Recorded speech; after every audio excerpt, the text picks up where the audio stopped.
നമസ്കാരം. മലയാളി വാർത്ത ആനുകാലികത്തിലേക്ക് സ്വാഗതം. നമസ്കാരം. നമസ്കാരം. പ്രശോഭ, മുഖ്യമന്ത്രി ഒരു അപ്രതീക്ഷിതമായിട്ടാണ് ഡൽഹിയിൽ പോകുന്നു. നമ്മൾ ഒട്ടും പ്രതീക്ഷിക്കാത്ത ചില ആൾക്കാരെ കാണുന്നു. അമിത്ഷാ ഉൾപ്പെടെയുള്ളവരെ കാണുന്നു. നിരവധി ഉപഹാരങ്ങൾ സമർപ്പിക്കുന്നു. നല്ലൊരു സൗഹൃദമാണ് നമ്മൾ ആ പിക്ചറൊക്കെ കാണുമ്പം കണ്ടത്.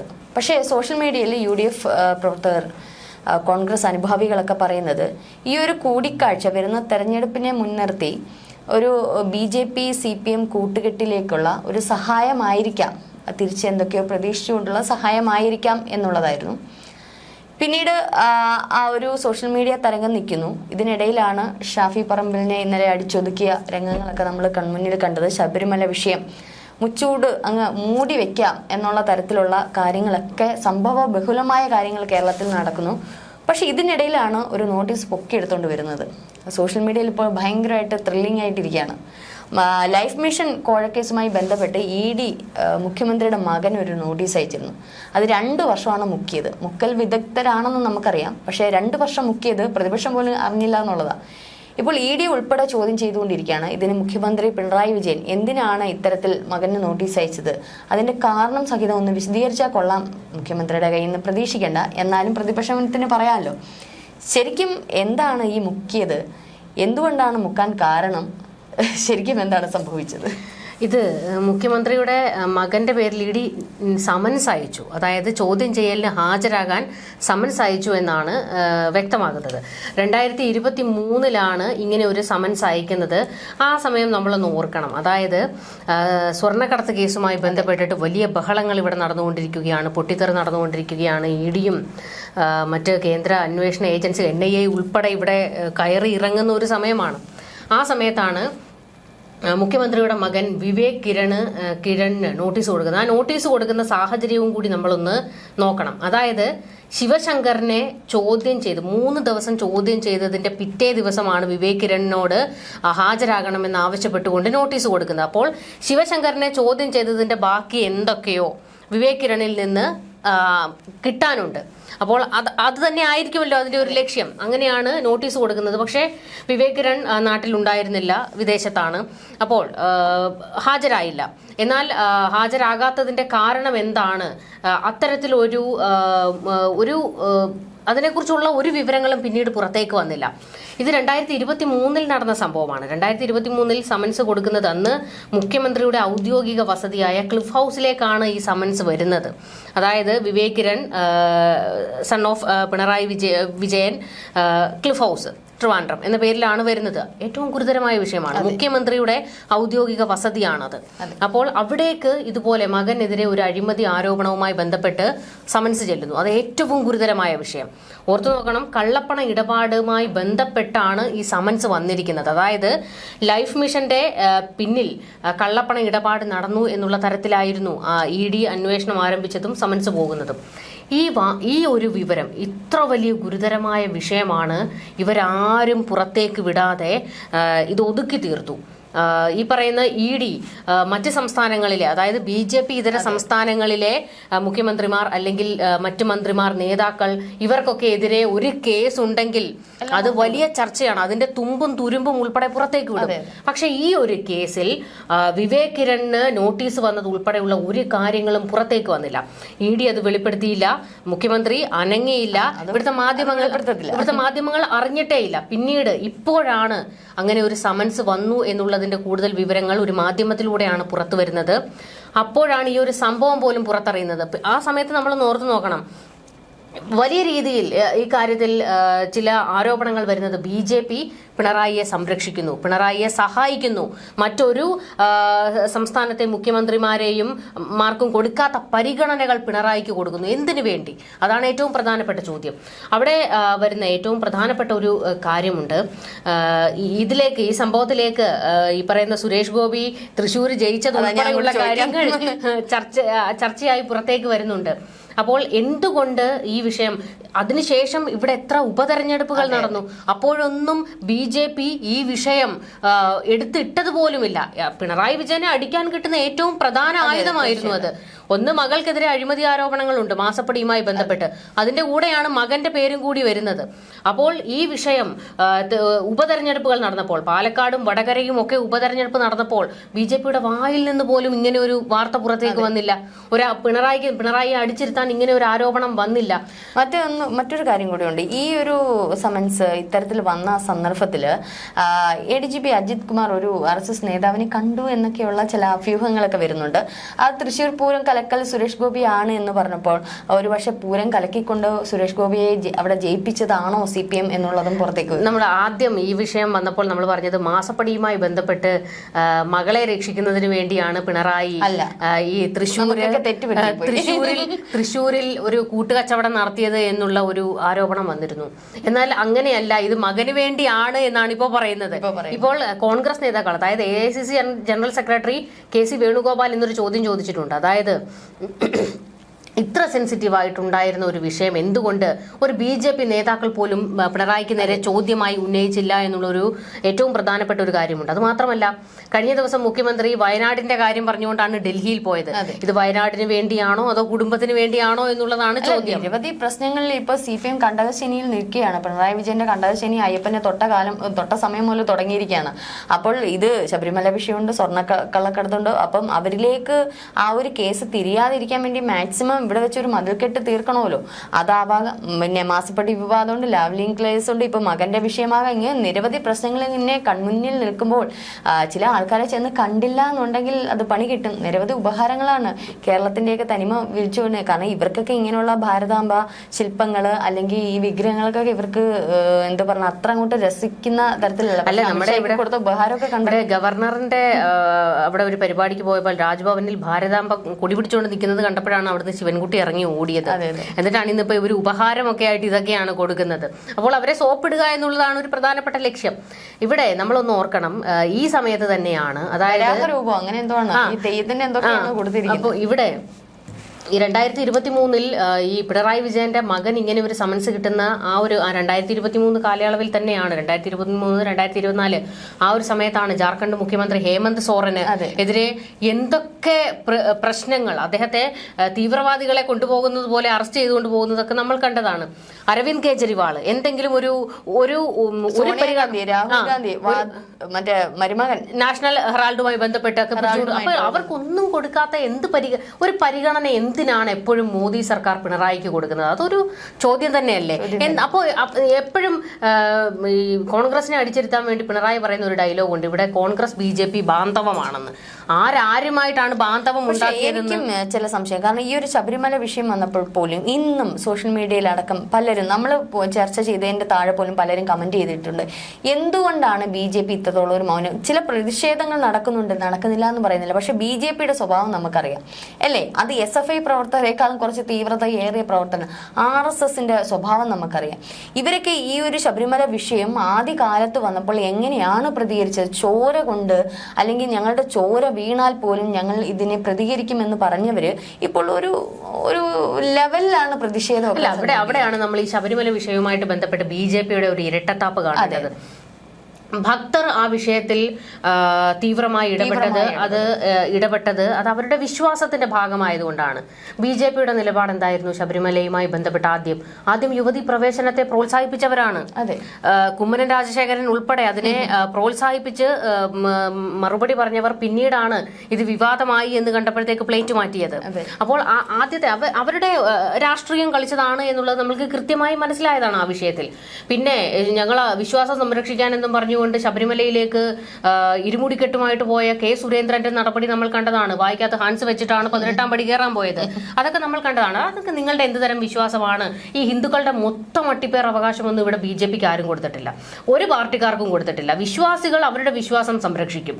അപ്പോൾ ഈ BJP ഈ ശബരിമലയുമായി ബന്ധപ്പെട്ട് കോൺഗ്രസിന് എന്തോ വലിയ അയ്യപ്പനെ സംരക്ഷിക്കണം, അയ്യപ്പന്റെ സ്വത്ത് സംരക്ഷിക്കണം എന്നുള്ളതാണ്. ഒന്നുമല്ല, കൃത്യമായ രാഷ്ട്രീയം കളിയാണ്. ഇവിടുത്തെ എല്ലാ രാഷ്ട്രീയക്കാരുടെയും തനിക്കോണം എന്താണെന്നുള്ളത് ഇവിടുത്തെ വിശ്വാസികൾക്ക് നന്നായിട്ട് അറിയാം. അപ്പോൾ നമ്മൾ അതിലേക്ക് കടക്കേണ്ടതില്ല. ഇവിടേക്ക് വരുമ്പോഴാണ് ഈ ശബരിമലയുമായി ബന്ധപ്പെട്ടിട്ട് ഇപ്പോൾ ഏറ്റവും കൂടുതൽ, അതായത് ഈ ഒരു അയ്യപ്പ സംഗമം നടത്തി അയ്യപ്പൻ ഞങ്ങളുടെ കൂടെയാണ് എന്ന് പിണറായി പറഞ്ഞതിന് പിന്നാലെയാണ് ഇങ്ങനെ തിരിച്ചടികൾ കിട്ടിക്കൊണ്ടേയിരിക്കുന്നത്. അതിൽ ഏറ്റവും പ്രധാനപ്പെട്ടതാണ് മകന് നേരെ ഇപ്പോൾ വന്നിരിക്കുന്നത്. എന്തുകൊണ്ട് ആ കേസിനെ കുറിച്ച് ഒരു വിവരം പോലും പുറത്തേക്ക് വന്നില്ല? എന്തുകൊണ്ട് സർക്കാർ അത് പൂഴ്ത്തി വെക്കണം? അത് ഈ മുഖ്യമന്ത്രി തന്നെ ഇടയ്ക്കിടയ്ക്ക് പറയാറുണ്ടല്ലോ, ഞങ്ങൾ എന്തുവാ ഒരു കളങ്കം ഇല്ല, ഞങ്ങൾക്ക് മടിയിൽ കനമില്ല, അതുകൊണ്ട് ഞങ്ങൾക്ക് പേടിക്കേണ്ടതില്ല എന്ന് പറയുന്നത്, ഈ കൈകൾ ശുദ്ധമാണ് എന്ന് നിരവധി തവണ നിയമസഭയിൽ പറയുന്ന മുഖ്യമന്ത്രിയാണ്. അങ്ങനെ ഒരു സംഭവം വന്നെങ്കിൽ ഒരു വാർത്താ സമ്മേളനം അല്ലെങ്കിൽ എപ്പോഴേലും മാധ്യമങ്ങളെ കണ്ടപ്പോൾ ആ സമയത്ത് തന്നെ പറയാമായിരുന്നു മകൻ ഇങ്ങനെ ഒരു ഇഡി നോട്ടീസ് അയച്ചിരുന്നു, കൃത്യമായ മറുപടി കൊടുത്തിട്ടുണ്ട്. എന്തുകൊണ്ട് അതൊന്നും ചെയ്യാതെ ഇത്രത്തോളം? മുഖ്യമന്ത്രി ഒന്ന് ഓർത്തു നോക്കണം, ഈ സംസ്ഥാനം ഭരിക്കുന്ന മുഖ്യമന്ത്രിയുടെ മക്കൾക്ക് നേരെയാണ് ഇത്തരത്തിലുള്ള ആരോപണങ്ങൾ. ഇത് ഇപ്പോൾ ശ്രീ പിണറായി വിജയൻ ഒരു കാര്യം മനസ്സിലാക്കി, ഇതൊരു രാഷ്ട്രീയ കളിയാണ്. താങ്കളെക്കാളും ബുദ്ധി കൂർമ്മതയുള്ളതാണ് BJP യുടെ അങ്ങ് കൊമ്പത്തിരിക്കുന്നവര്. അപ്പോൾ ഒന്നും കാണാതെ ഇതൊന്നും ഈ എക്സ്ക്യൂസുകൾ നൽകില്ല എന്നുള്ളത് CPM മനസ്സിലാക്കുന്നില്ല. കാരണം പലപ്പോഴും പ്രതിപക്ഷ നേതാവ് VD സതീശൻ പറഞ്ഞ ഒരു കാര്യമുണ്ട്, CPM-ന്റെ അവസാനത്തെ മുഖ്യമന്ത്രിയാണ് ഇതെന്നുള്ളത്. കാരണം ബംഗാളിലും ത്രിപുരയിലും കണ്ടതുപോലെ ഒരു പക്ഷേ മന്ത്രിമാരെ നിലത്തിട്ട് ചവിട്ടുന്ന രംഗങ്ങൾ കേരളത്തിലും നടക്കും CPM ഇനി അധികാരത്തിൽ വന്നാൽ. ഒരു പക്ഷേ ഇത് അവസാനത്തെ CPM ഭരണമാണ്. അതിന്റെ കൊടി താഴ്ത്തുന്ന, അതിന്റെ പറഞ്ഞോണോ നമ്മൾ അണയ്ക്കുന്നതിന് മുമ്പുള്ള തീയാളലുണ്ടല്ലോ, അതാണ് ഇപ്പോൾ നടന്നുകൊണ്ടിരിക്കുന്നത്. ഇന്നലത്തെ ആ ഷാഫിയുടെ നേർക്കുള്ള ഒരു MP എന്നുള്ള രീതി പോലും കാണാതെ മനഃപൂർവ്വമായിട്ട് ചെയ്തിട്ടുള്ള ആക്രമണം തന്നെയാണ്. നമ്മൾ ആ വീഡിയോസ് കാണുമ്പോൾ തന്നെ അറിയാം. ഇതിനി സംഭവിക്കാൻ പോകുന്നത്, നമ്മൾ നേരത്തെയുള്ള ചർച്ചകളിലൊക്കെ പറഞ്ഞതുപോലെ അടുത്ത ഒരു പ്രതിപക്ഷ സ്ഥാനത്തേക്ക് BJP വന്നു കഴിഞ്ഞാൽ അതിനടുത്ത തവണ, അതായത് 2036 BJP ടാർഗറ്റ് ചെയ്തേക്കുന്നത്. ആ ടാർഗറ്റിൽ BJP അധികാരത്തിൽ വരട്ടെ. ഇതിലും ഭേദം CPM-ന്റെ ഈ ഏകാധിപത്യം അവസാനിപ്പിക്കുന്നിടത്ത് BJP കയറും. ഈ കയറുന്നിടത്ത് CPM അടിപതറും. അന്ന് വരും ഈ ലാവ്ലിൻ, മാസപ്പടി, ഈ പറഞ്ഞ മകനെതിരെയുള്ള ED എല്ലാം കൂടെ ഒരു സ്വർണ്ണ കൂടാരം പോലെ, എന്താ പറഞ്ഞ ഒരു താഴികക്കുടം. ഇനി താഴികക്കുടമാണ്, ശബരിമലയിലെ താഴികക്കുടം ഉണ്ടല്ലോ, അതിനേക്കാളും വലിയ ഇറിഡിയമായിരിക്കും ഇനി പിണറായി വിജയനും മകൾക്കും അല്ലെങ്കിൽ CPM-ന് നേർക്ക് ഓരോന്നും BJP തന്നെ കെട്ടുതിർത്ത് വരും. കാരണം അടുത്തത് CPM കയറാൻ BJP അനുവദിക്കത്തില്ല. പ്രതിപക്ഷ സ്ഥാനത്തേക്ക് BJP വന്നു കഴിഞ്ഞാൽ പിന്നെ കേരളത്തിൽ നടക്കുന്നത് BJP കോൺഗ്രസ് പ്രതിപക്ഷം ഭരണപക്ഷം എന്നുള്ളൊരു നിലപാടിലേക്ക് പോകുമ്പോൾ CPM ആയിരിക്കും അവിടെ അടിപതറുന്നത്, കോൺഗ്രസ് ആയിരിക്കത്തില്ല. അതിന്റെ ഉന്നമാണ് ഇപ്പോൾ BJP ഇടുന്നത്. ഇത് BJP തന്ത്രമാണ്. ഇത് CPM-ന് അറിയാം, പിണറായി വിജയന് അറിയാം. പക്ഷേ നിരവധി കമ്മ്യൂണിസ്റ്റുകാർക്ക് ഇതറിയാം. യഥാർത്ഥ കമ്മ്യൂണിസ്റ്റുകാരന് ഇത് മനസ്സിലാവുന്നില്ല.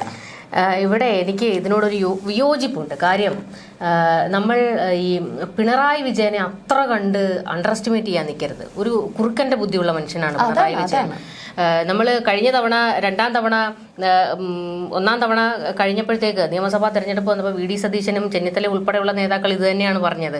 അന്നും പറഞ്ഞു CPM-നെ അടിച്ച് നിലത്തിട്ട് ഇവരുടെ ഭരണം അവസാനിക്കാൻ പോകുന്നു. രണ്ടാമത് ഈസി ആയിട്ട് കയറിയില്ലേ.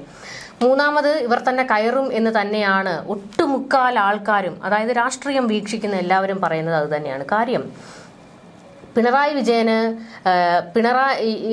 ഈ CPM-ന്റെ പല നേതാക്കളും, അതായത് ഈ പ്രമുഖരല്ല, ഈ MP ഗോവിന്ദനെ പോലെയുള്ളവരൊന്നുമല്ല, പാർട്ടിയോട് കൂറുള്ള കുറേ മനുഷ്യർ ഇതിനു മുൻപ് പറഞ്ഞിട്ടുള്ള പല പ്രസ്താവനകളുണ്ട്. പിണറായി അല്ല പാർട്ടി, അതെ, പിണറായി വിജയൻ അല്ല കമ്മ്യൂണിസം. അതറിയാവുന്ന കുറെ ആൾക്കാരുണ്ട്. നമ്മൾ മോദി ഉൾപ്പെടെ പറഞ്ഞിട്ടുള്ള ഒരു കാര്യമുണ്ട്. അതായത് കേരളത്തിൽ ഇങ്ങേ അറ്റത്ത് കിടക്കുന്ന CPM എന്നൊരു പാർട്ടിയെക്കുറിച്ച് മോദി അങ്ങനെ പറയണമെങ്കിൽ അത്ര നിസ്സാരമല്ല എന്ന് നമ്മൾ മനസ്സിലാക്കണം. അതായത് അവരുടെ രാഷ്ട്രീയ അടിത്തറ ഭദ്രമാണ്. അത് നമ്മൾ വിചാരിക്കുന്നത് പോലെയല്ല. ആ ഒരു അടിത്തറ തകർക്കുക എന്ന് പറയുന്നത് അത്ര എളുപ്പമായിട്ടുള്ള ഒരു കാര്യമല്ല. BJPക്ക് സുഗമമായിട്ട് കടന്നു കയറാൻ കഴിയുന്ന ഒരു സാഹചര്യവുമല്ല കേരളത്തിലുള്ളത്. നമ്മളത് മനസ്സിലാക്കണം. ഈ പറയുന്ന ഇപ്പൊ ഈ മൂന്നാം തവണയും ഈ CPM കയറുകയാണെങ്കിൽ അത് BJPയുടെ മിടുക്കല്ല, കോൺഗ്രസിന്റെ പിടിപ്പുകേടാണ്. അത് നമ്മൾ മനസ്സിലാക്കണം. അപ്പോൾ ഇവിടെ എന്ത് പ്രശ്നം വന്നാലും, എന്ത് പ്രതിസന്ധികൾ ഈ നാടിന് വന്നാലും, പ്രളയം വന്നു, നിപ്പ വന്നു, കോവിഡ് വന്നു. ഈ സമയങ്ങളിലൊക്കെ ഇവിടുത്തെ ഈ പറയുന്ന SFI, DYFI, CPM-ന്റെ താഴെ തട്ടിലുള്ള പ്രവർത്തനം കണ്ടാൽ തന്നെ മനസ്സിലാകും അവരെവിടെ നിൽക്കുന്നു എന്നുള്ളത്.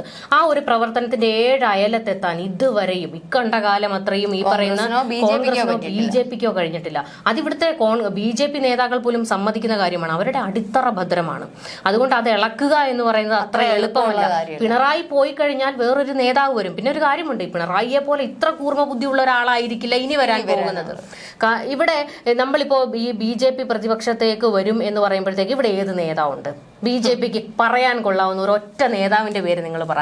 രാജീവ് ചന്ദ്രശേഖർ ഇപ്പോൾ അധ്യക്ഷ സ്ഥാനത്തേക്ക് വന്നു, എന്ത് പ്രയോജനം?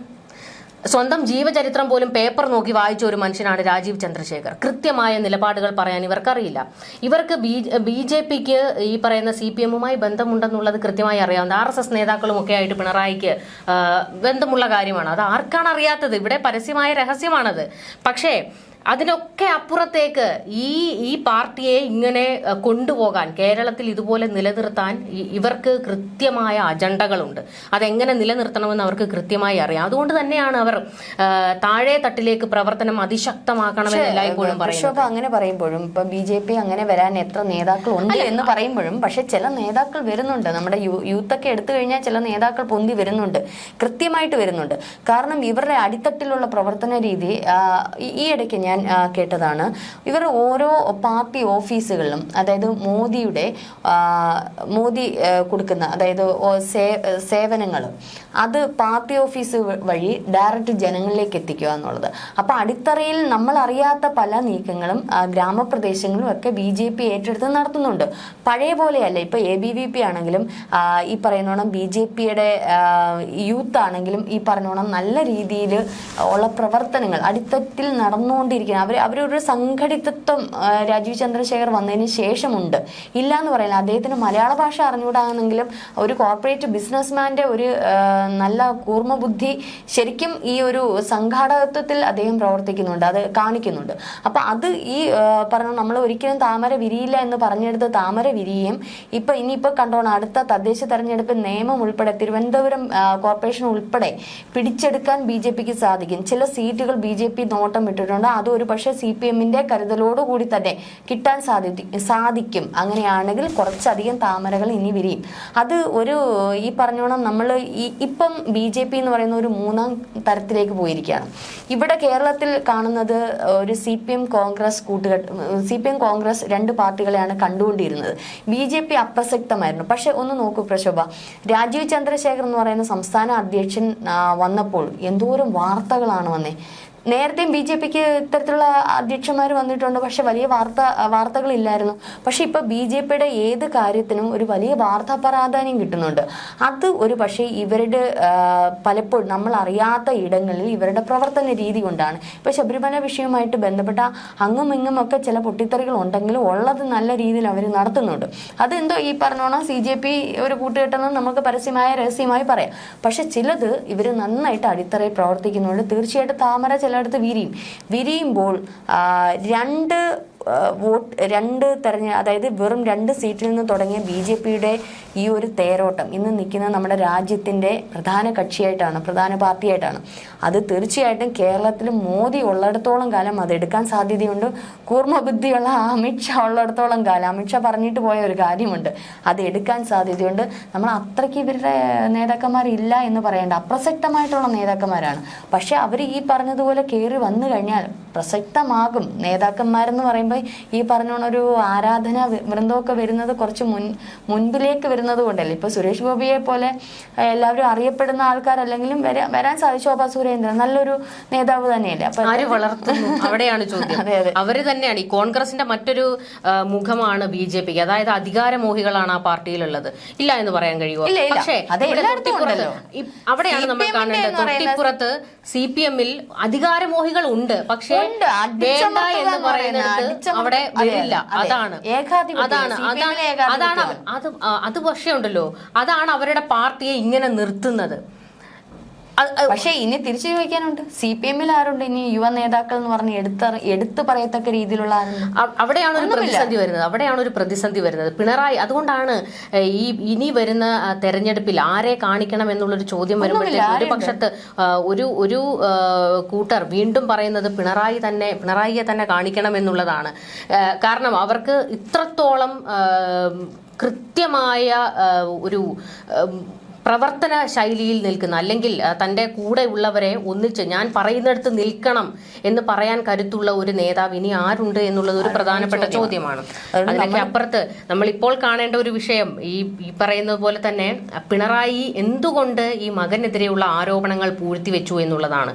മകൾക്കെതിരെ വന്നപ്പോൾ അത് പൂഴ്ത്തിവെക്കാൻ കഴിയില്ല. കാരണം കേസ് അന്ന് അതിൻ്റെ എല്ലാ വിവരങ്ങളും മാധ്യമങ്ങൾ ഒരുപാട് ചർച്ച ചെയ്ത വിഷയമായിരുന്നു. അതുകൊണ്ട് തന്നെ അതൊന്നും മുക്കാൻ കഴിഞ്ഞില്ല. പക്ഷേ പിണറായി വിജയനോട് എപ്പോഴും എതിർപ്പ് തോന്നുന്ന ഒരു കാര്യം, കമ്മ്യൂണിസ്റ്റ് ആണ് എന്ന് പറയുകയും ചെയ്യും, പക്ഷെ അതിന്റെ ഒരു മൂല്യങ്ങളും കാണിക്കാത്ത ഒരു നേതാവാണ്.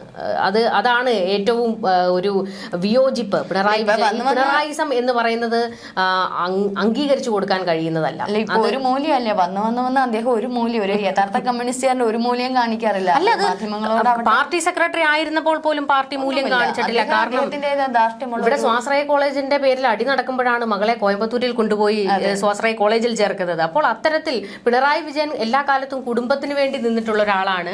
കമ്മ്യൂണിസ്റ്റ് മൂല്യങ്ങളൊന്നും ഈ പറയുന്ന പോലെ തന്നെ അതുപോലെ അങ്ങ് പ്രാവർത്തികമാക്കിയിട്ടുള്ള ആളൊന്നുമല്ല. അതുകൊണ്ടാണ് എല്ലാവരും പറയുന്നത് VS-ഓടുകൂടി കമ്മ്യൂണിസം അവസാനിച്ചു എന്ന് പറയുന്നത്.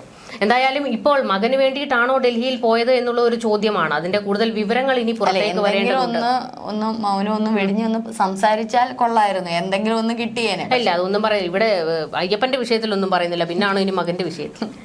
കൂടുതൽ ചർച്ചകളുമായി കാണാം. നമസ്കാരം.